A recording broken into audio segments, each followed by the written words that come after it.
আপনি এক সময় মাদক গ্রহণ করতেন। জি। কত সাল থেকে কত সাল? 90 থেকে আপনার 2003 পর্যন্ত কি কি গ্রহণ করতেন?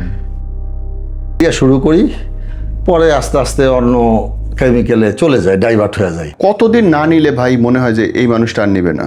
এটা হলো 24 মাস, তখন বলা যায় যে একটা স্টেবল পর্যায়ে আসছে। তাহলে এই 24 মাস যদি কাউরে ঘরে আটকায় রাখে তাহলে কি হবে? না ওদের অ্যাক্সিডেন্ট হওয়ার ভয় আছে। আমি তো দেখি যে ঘরের আদরের কারণেই সন্তান নষ্ট হচ্ছে। ঘরে যদি ঢুকতে না দেয়, টাকা না দেয়, কোনোভাবে সহায়তা না করে, ও মাদক করতে নিবে, 2 দিন যাবে ছিনতাই করতে, জেলে চলে যাবে, ওর নেয়ার জায়গা থাকবে না। ঘরের মানুষদের প্রশ্রয়ের কারণে বরং আর মাদকাসক্তি বাড়ে।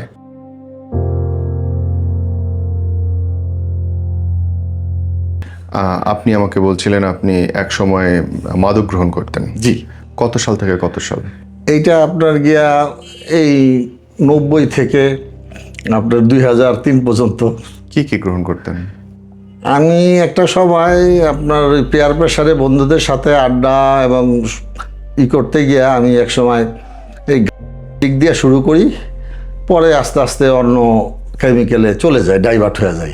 একটা সময় আমি তারপর পরে পরে হিরো ছাড়ার জন্য একজন আমাকে বুদ্ধি দিল যে ফ্রেন্ড এক কাজ করে, পাওয়া যায় ইনজেক্টিং, এইটা ব্যবহার করো, তাহলে তুমি এটা ছাড়তে পারবা। তো এইটা নিতে গিয়ে দেখলাম কি এখন আমি আর ছাড়তে তো পারি না, উল্টো এখন আমি নিতে হইতেছে এবং ওই আপনার বলো নিতে হইতেছে। এখন ওইটার সাথেও অ্যাডিকশন, মানে জড়ায় গেলাম, আমি অ্যাডিক্ট হয়ে গেলাম। এইভাবে করতে করতে আমি অনেকবার, তখনকার দিনে আপনি স্টেপ ছিল, আমরা ওখান থেকে করে আসতাম, আসার পর আবার এক্সট্রা নিতাম, মানে সুস্থই হইতাম না আমরা কখনো।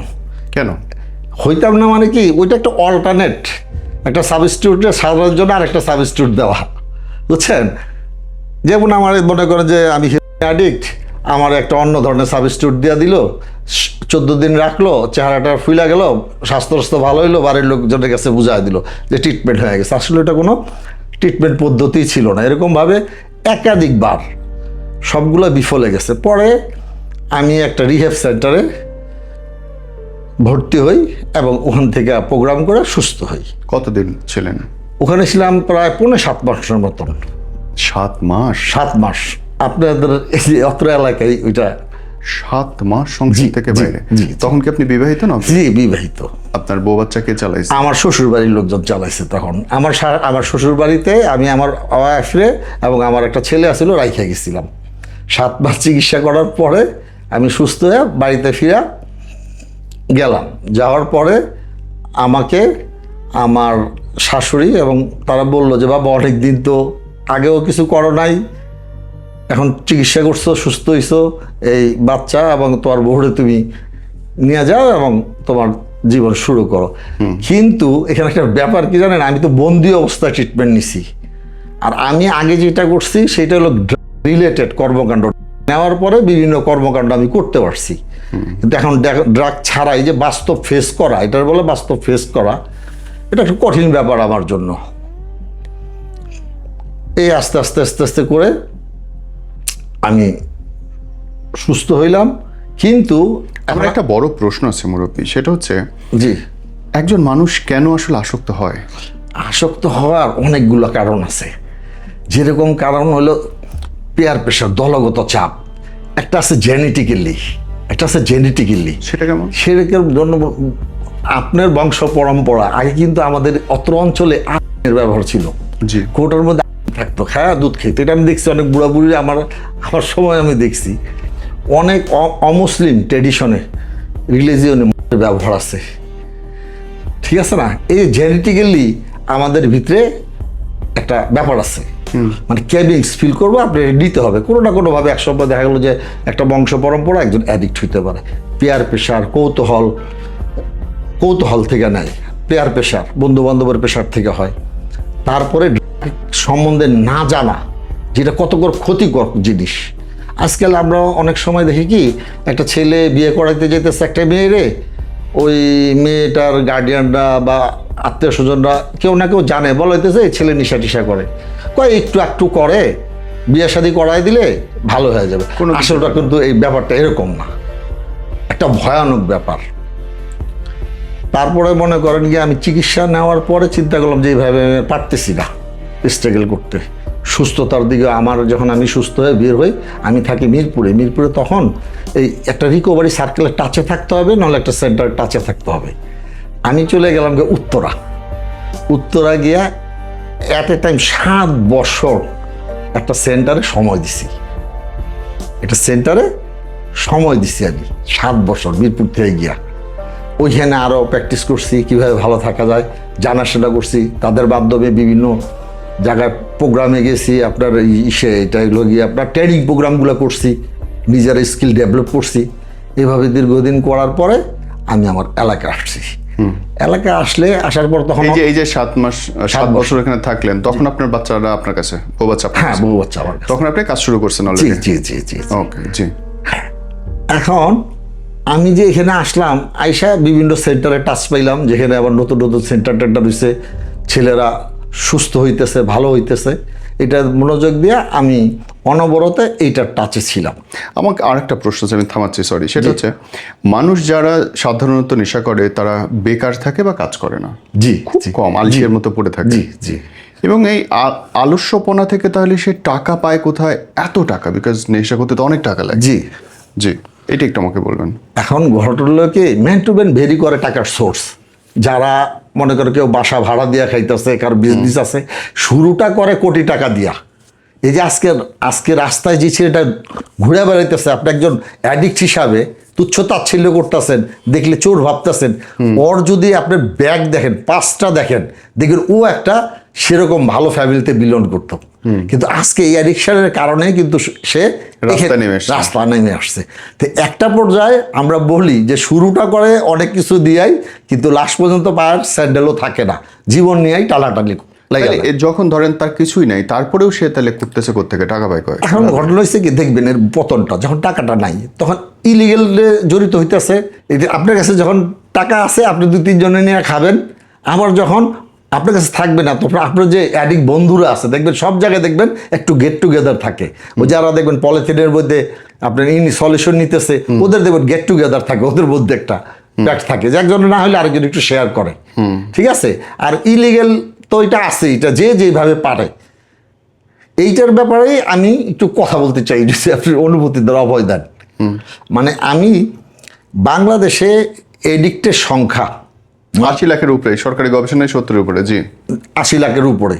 এখন আমি যেটা বলতে চাইতেছি যে তাইলে আমাদের ট্রিটমেন্ট ফ্যাসিলিটি যাইতে হবে, এটার অল্টারনেট তো ট্রিটমেন্ট। তা ট্রিটমেন্টে গেলে দেখা যায় টোটাল ট্রিটমেন্টে হইতেছে বেসরকারি খাতে ছাইড়া দেওয়া হয়েছে। এখানে 383টা আছে বেসরকারি রিহ্যাবিলিটেশন সেন্টার, আর সরকারে আছে মতো 4টা রিহ্যাব সেন্টার সরকারে। এখন প্রশ্ন জাগতে পারে তাদের ট্রিটমেন্ট ক্যাপাসিটি কতটুকু। তো 4টা সেন্টারের মধ্যে 200 পেশেন্ট আপনি ট্রিটমেন্ট করতে পারে। তারপরে আপনার গিয়া 383টা রিহ্যাব সেন্টার যে আছে, এর বেড ক্যাপাসিটি হইতেছে গিয়ে আপনার সর্বসাকুল্য 4500, ধইরা নিলাম 5000। তা একটা বেডে আপনার 3 মাস করে ট্রিটমেন্ট দিলে, একটা বেডে বছরে 3 মাসে হচ্ছে 3 মাসে মানে 12,000 করে আমি বছরে বের করতে পারি ম্যাক্সিমাম, তাই কি? এই না, এটা দেখেনি আমি দেখাই দিই। 5 তো 4 মাস, বছরে 4 মাস, 3 মাস করে 3 4 12, আপনার ইন্টু করেন, আপনার 5 20,000। 20,000 লোক আপনি ট্রিটমেন্ট দিতেছেন বছরে, সারা বছরে আপনার ক্যাপাসিটি হোল বাংলাদেশে। এখন এখানে এই যে 20,000 লোক ট্রিটমেন্ট দিলেন আপনি, আর আপনার বাইরে রয়ে গেল 42,80,000। এবং এটা দিন দিন বাড়বে, এটা কমবে না, দিন বাড়বে। ইয়েস। এখন ঘটনা হচ্ছে এখানে একটা টুইস্ট আছে, জানেন, এই লোকগুলাই এই যে ট্রিটমেন্ট দিলেন 1 বছরে, এরা পরের বছরের মধ্যেই 17,000 লোক আবার স্লিপ করতেছে, আসক্ত হয়ে যেতেছে। মানে 20,000-এর মধ্যে 17,000-ই নতুন করে আবার যাচ্ছে, মানে স্লিপ হয়ে যেতেছে সে, মানে আবার নেশাগ্রস্ত হচ্ছে। তার মানে বেসিক্যালি চিকিৎসা দিয়ে কোনো লাভ নেই।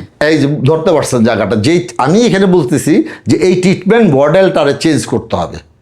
এই যে চিকিৎসা পদ্ধতি, আমিও যাদের চিনি যারা নেশাগ্রস্ত ছিল, রিহাবে গেছে, 4 মাস 6 মাস থাকছে, এসে 15 দিন ভালো থাকে, তারপর আবার শুরু করে, এবং নতুন করে ট্রেনিং নিয়ে আসে। আমার মনে হয় যে নতুন করে কেমনে ফাঁক পুকুর দিয়ে করা যায়। না, এটা আমার পরিবারের মনে হয় স্বাভাবিক। যেহেতু দেখেন এই যে লক্ষ লক্ষ টাকা গরিব পরিবার বড়লোক পরিবার ইনভেস্ট করতেছে তার ছেলেরে চিকিৎসা করার জন্য, কিন্তু তারা একটা চিকিৎসার চক্রের মধ্যেই এডিকশনের মতন ঘুরপাক খাইতেছে। এই জিনিসটা নিয়ে আমি একটা প্রশ্ন করছি, তাহলে উত্তর কি এর উত্তর আছে। এখন ঘটনা হয়েছে কি, আমাদের সেই সামর্থ্য আছে কিনা? অবশ্যই সামর্থ্য আছে। বড় বড় রিহেব সেন্টারগুলো যে আছে তারা কিন্তু তাদের পেশেন্টের আপনার রিকভারি দেখাতে পারবে যে আমাদের এই ইমপ্রুভমেন্ট আছে, কিন্তু ছোট ছোট যেগুলো আছে এগুলো আপনার দেখাতে পারবে না। কিসের জন্য দেখাতে পারবে না? তাদের ওইখানে কাউন্সিলিং নাই, অন্য অন্য যেই ট্রিটমেন্ট ফ্যাসিলিটি থাকার কথা সেগুলো নাই। একটা মানে পূর্ণাঙ্গ পরিপূর্ণ একটা অ্যাডিক্টের জন্য যে চিকিৎসা পদ্ধতি গ্রহণ করা দরকার সেটা আমাদের নাই। কি সেইটা আপনার সরকার আছে, নার্কোটিক্স ডিপার্টমেন্ট আছে। আমি বলতে, আপনি যেহেতু এই ব্যাপারে গবেষণা করেন, এই ব্যাপারে আপনি নিজে ভুক্তভোগী, আপনি করে এসেছেন, জি, আপনার কি মনে হয় যে কোন জিনিসগুলো এখন যোগ করা জরুরি? এখন বলতে গেলে কি, একটা জিনিস দেখবেন যে যারা চিকিৎসা দিতেছে এবং যারা গ্রহণ করতেছে তাদের সাথে মানে নাই, ভালো একটা যোগাযোগ নাই আর কি, বিচ্ছিন্ন একটা অবস্থা। আপনি দিচ্ছেন ডিডক্সের মতো ট্রিটমেন্ট করাইছেন, নিয়ে আসছেন, এইটা যে চিকিৎসার পরে রিহ্যাবের থেকে বাইর হওয়ার পরেই তার চিকিৎসা শুরু হইলো, এটা যে ডায়াবেটিক্সের মতো সারা জীবনই আপনার পরিচর্যা করতে হবে, এই ধারাবাহিকতাটা আমরা রক্ষা করতে পারি না। এবং এর খুব কারণও আছে। আমার যেই সন্তানটা বা যে পরিবারের সদস্য নেশাগ্রস্ত হচ্ছে, সে তো ইচ্ছা করে হইতেছে। হার্ট ফেইলার তার মানে নিজের ইচ্ছায় না, তার কিডনি নষ্ট হইতেছে নিজের ইচ্ছায় না, কিন্তু যে নেশাগ্রস্ত হচ্ছে সে নিজের ইচ্ছায় হচ্ছে। ওই সন্তানের প্রতি ভালোবাসা, সহমর্মিতা থাকার কোনো কারণ নেই। আমার তো মনে হয় যে ফাঁসি দিয়ে দেওয়া উচিত, ডিরেক্ট ফাঁসি দেওয়া উচিত, যেভাবে আইন হচ্ছে নতুন। আমি এইটার সাথে একটু যোগ করতে চাই। ঠিক আছে, এই জিনিসটা আমাদের দেশে আলোচনাটা একটা ট্যাবু মনে করে মানুষ। It is indeed. একসময় এইডস নিয়ে বলতো না, তার আগে মানুষ পিরিয়ড নিয়ে বলতো না মেয়েদের, কিন্তু এই ট্যাবুটা আমাদের ভাঙতে হবে এই কারণেই, যেরকম আজকে আমি লোকলজ্জার ভয়ে লুকায় রাখি না আমার বুকরে, জি ফেসরে। আজকে আমি সমাজের মধ্যে আইসা বলতেছি যে দেখো আমারে, আমি এক সময় যখন ট্রিটমেন্ট সেন্টারে গেছি একদম মুমূর্ষ অবস্থায় গেছি। এখন ওই ধরনের পেশেন্ট পাওয়া যায় না। সোমালিয়ায় দুর্ভিক্ষের লোকগুলো দেখছেন না, শুধু হাড্ডির মধ্যে চামড়া পেঁচানো থাকে, এরকম হয়ে গেছি। আমি এরকম হয়ে গেছিলাম, বুড়ি বেরিয়ে গেছে। এখন আমি লিকুইড খাবার খাইলে আপনার নাক দিয়া দিলে, মুখ দিয়া দিলে নাক দিয়ে বেরো যেত। মানুষের দাঁড়ায় মানে আমার অ্যাবসেন্সে কান্নাকাটি করতো। আমার মামা চোখ দেয়া পানি ছেড়ে দিছে, বাবা আইসা, বাবা তুমি কি খাবা? তোমার জন্য আমি টাকা দিয়ে গেছি বাসায়, আর তোমার জন্য মাছ দিয়ে গেছি, শিং মাছ, কৈতর দিয়ে গেছি, বিভিন্ন খাবার দিয়ে গেছিল, খাইলো, আর অনেক পুষ্টিকর খাবার খাইলে আমি ভালো হয়ে যাব। এরকম গুনত দিন যে এই সপ্তাহটা বাঁচবে কিনা জানি না। অঝরে কান্ত, মান্যত করতো, বিভিন্ন জায়গায় যাইতো। আমি সেই যে এরকম অবস্থা থেকেও ফিরে আসছি। আমি তো জ্বলন্ত পড়বা না আপনার সামনে। সেটা তো 20,000-এ 4,000-ও না, 3,000 মতো আপনি বলতেছেন। হ্যাঁ, এখন তার মানে হচ্ছে ম্যাক্সিমাম রোগেরই অ্যাকচুয়ালি চিকিৎসা সম্ভব না। হইলে তো হইতো মানুষ যদি নিজের ঘটনা হয়েছে যে ওয়ার্ল্ডের বিভিন্ন জায়গায় আপনি ট্রিটমেন্ট পলিসিগুলো দেখতে হবে, কারা কি ধরনের ট্রিটমেন্ট দিতেছে, তাদের ট্রিটমেন্ট পলিসি কি। অনেক রাষ্ট্রের বিদেশের অনেক জায়গায়। এবং আরো একটা বড় প্রশ্ন আছে ভাই আমার, ধরেন 18 কোটি বাঙালির প্রায় 1 কোটি বাঙালি নেশাগ্রস্ত। তার মানে নেশা ছড়াচ্ছে কত ম্যাসিভ ভাবে, বিক্রি কত সোজা। যদি বিক্রি সোজা হয় তার মানে সরকার এটা দেখতেছে না, দেখতে পারবে না, এটা ইজ ইম্পসিবল। আয়ারল্যান্ডের একটা পত্রিকা সেদিনকার লিখছে যে আমাদের এখানে প্যান্ডামিক চলতেছে, আপনি দেখছেন কিনা জানি না। এইটা ব্যাপারে আমি একমত না। দেখেন আয়ারল্যান্ড তারা বলতেছে, তাদের একটা পত্রিকা বলতেছে যে আমাদের এখানে একটা প্যান্ডামিক চলতেছে। এটা সঠিক। তো আমার যেটা বলা আর কি আপনার মাধ্যমে এটাই বলা যে এটার চিকিৎসা আছে, মানুষ সুস্থ থাকতে পারে। একজন অ্যাডিক্ট খারাপও না ভালোও না, তার চিকিৎসা প্রয়োজন, সঠিক চিকিৎসার প্রয়োজন। না, সে নিঃসন্দেহে খারাপ, ভালো না কেন, খারাপ না কেন বলবেন না, সঠিক চিকিৎসার প্রয়োজন। এটা আমরা আমরা এটা এস্টাবলিশ করে ফেলাইছি যে একজন মাদক আসক্ত খারাপ, অবশ্যই খারাপ।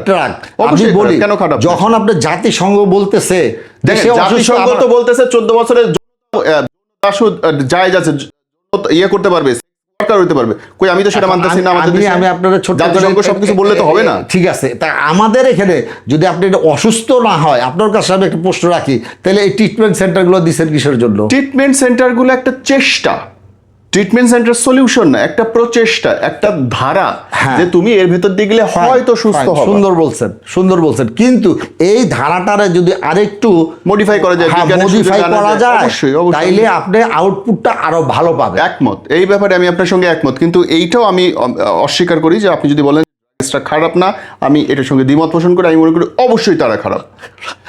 একটা পর্যায়ে গিয়া যখন সে নিয়ন্ত্রণহীন হয়ে যায়, ড্রাগ দ্বারা নিয়ন্ত্রিত নেওয়ার জন্য কাউকে মাথায় পিস্তল ধরে না, মানুষ ইচ্ছা করে নেয়।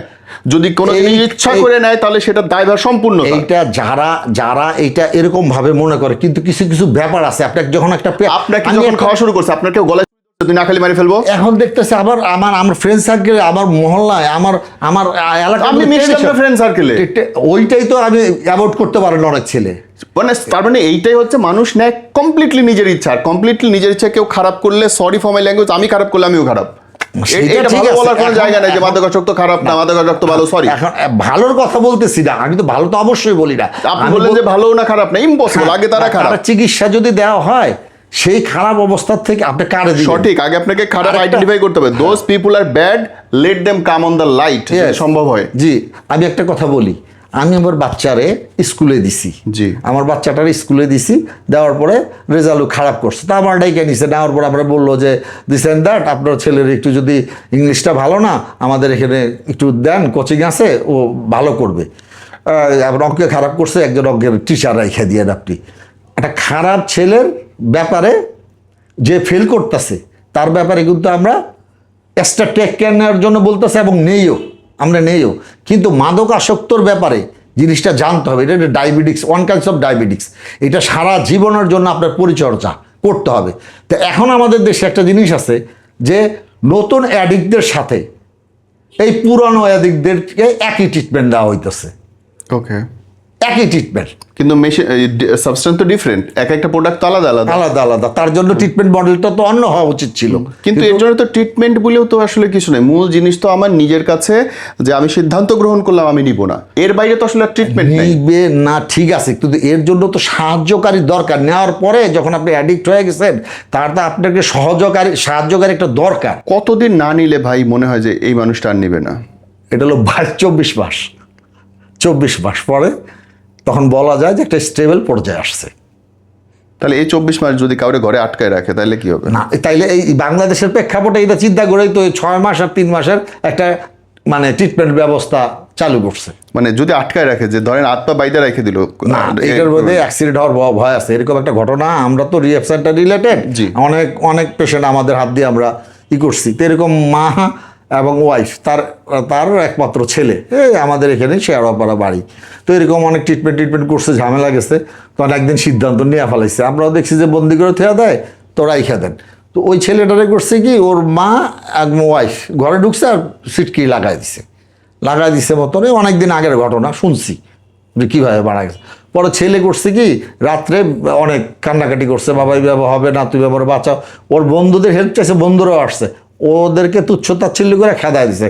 ওরা বলছে খালাম হবে না, এভাবে পারবেন না।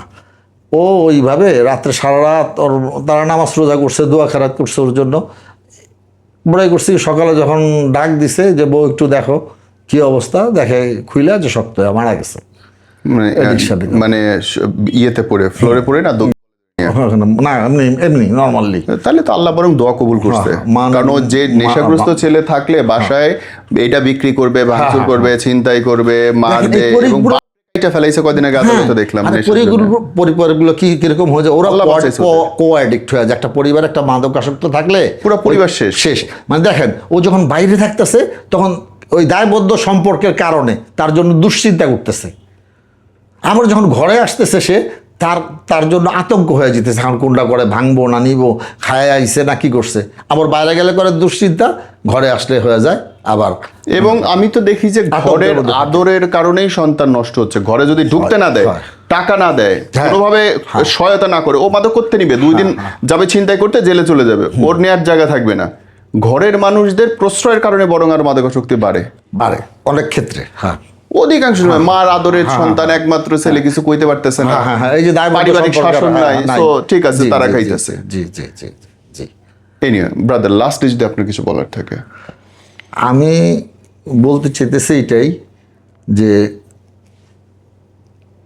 সাপ্লাই এবং ডিমান্ড বলতে একটা জিনিস আছে। ডিমান্ড থাকলে সাপ্লাই থাকবে এই দুনিয়ায়, এই কথাটা আমি আপনার মাধ্যমে আমি বলতে চাইতেছি। আমি এটা বিশ্বাস করি। আজকে যখন আমাদের বিভিন্ন জায়গায় আমি দেখতেছি যে রেট হইতেছে, কয়টা ধরবে? ধরা পড়তেছে। আমি এরকমও দেখছি যে একজনের ধরছে, স্বামীরে ধরছে, বউ হিসাব বিক্রি করতেছে, বউরে নিয়ে গেছে, ছেলে হিসাবে আসতেছে, ছেলের ধরে নিয়েছে আরেক এলাকায় ট্রেস দিতে। এখন মোবাইলের যুগ। তা আমি একটা বলতে চাইছি, এখন তো ইয়েতে যায়, পার্সেলে যায় সব। হ্যাঁ, এখন আমি বলছি যে ডিমান্ড আর সাপ্লাই বলতে একটা কথা আছে। আপনি ডিমান্ডটা যদি না কমাইতে পারেন তাহলে সাপ্লাই হইতেই থাকবে। সো ডিমান্ড, আমাদের দেশটা যে মানে এই আরেকটা প্রশ্ন আমার একটা বলতে চাইতেছি এটাই যে দেখেন আমাদের সমাজে, আমাদের রাষ্ট্রেই অনেক সেলিব্রিটি আছে জি, যারা একসময় নিত এবং টিকটকগুলো ভালো আছে, তাদেরকে কিন্তু আগায় আসা উচিত, বিভিন্ন প্ল্যাটফর্মে বলা উচিত